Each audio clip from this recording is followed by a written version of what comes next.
Here we are then, folks, the penultimate round for the WRC in 2025, and it's the tarmac in Japan. This could be a title decider. It's highly unlikely, but it is mathematically possible. Let's have a bit of a talk about the championship picture, the runners and riders, and what lies ahead over the course of the 21-stage event in 2025. Starting off with Rally 1, and perhaps unsurprisingly, the order hasn't really changed. It's just shuffled around a little bit in terms of the starting positions for the Rally 1 field. Elfyn Evans will be leading the way from Sebastian Ogier after the crash at CER.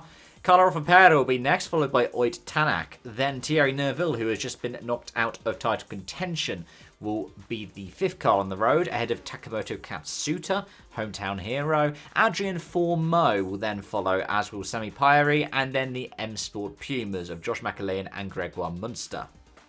The Rally 2 field is complex, with some people also competing for the Asia Cup and the Asia Pacific Rally Championship, the equivalent out towards Asia and Australasia of the European Rally Championship. Oliver Solberg's in Rally 2, but not scoring points. The WRC2 champion has already done all 7 of his rounds. Gus Greensmith will follow, as will Jan Stolens, Nikolai Grija, Alejandro Cachon. We'll also see Yuki Yamamoto for the Toyota Gazoo Racing WRT Next Generation, and Diego Dominguez Jr. in his GR Yaris. Then we'll have a former graduate of the Toyota Gazoo Racing Academy, Hiroki Arai, son of the long-time Subaru driver Toshi Arai. He's behind the wheel of an old spec Fabia R5. After him, we have Heikki Kovalainen, one-time F1 winner and, according to AWS in 2020, the 10th fastest F1 driver of all time. We then have Norihiko Katsuta, father of Takamoto Katsuta. Much like with Hiroki Arai, competing for the APRC, as will Takuma Kamada behind the wheel of a Fabia R5, and as will the likes of Fumio Nutahara with the Yaris, Osamu Fukunaga, Satoshi Imai with a Citroen C3, and I believe at the same time, though he is not competing for WRC2, a long-standing champion nationally and internationally with the APRC, Gaurav Gill. Perhaps unsurprisingly, the Rally 3 field is a bit diminished over the course of this weekend, but it is people who have been competing most of the season.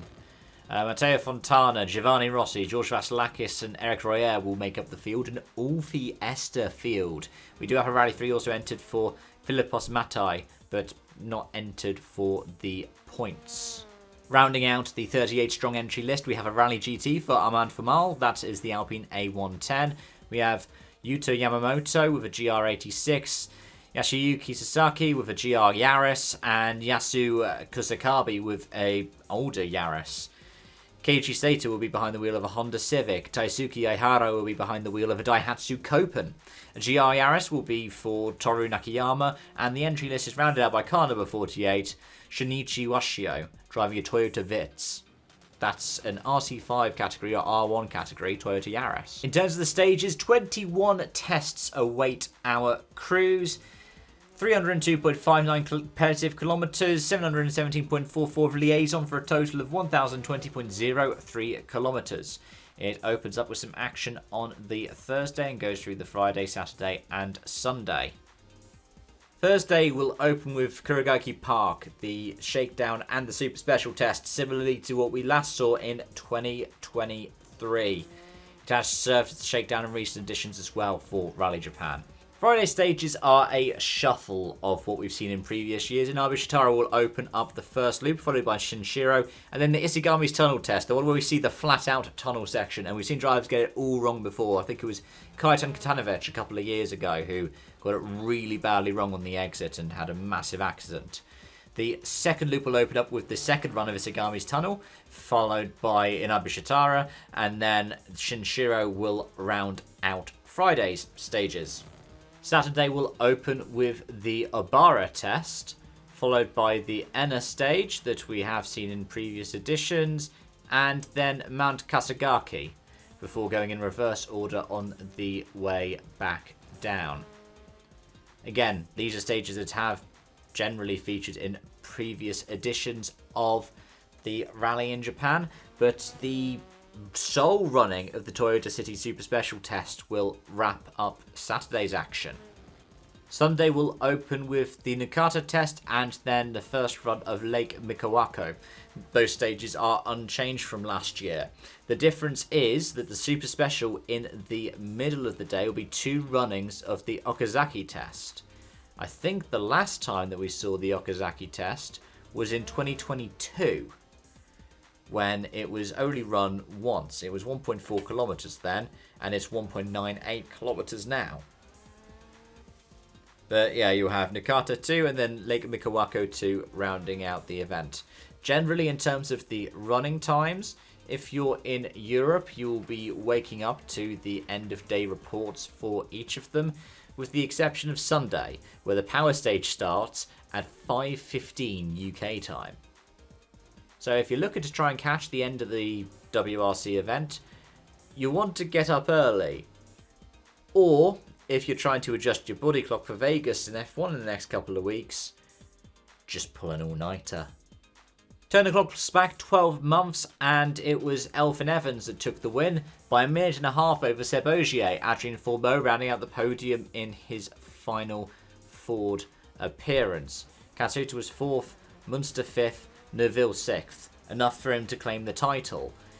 The manufacturers went down to that final power stage. Andreas Mikkelsen not being fast enough to hold off Toyota. Charles Toyota have already won the manufacturers for 2025, and a good performance in Japan will seal the double for them.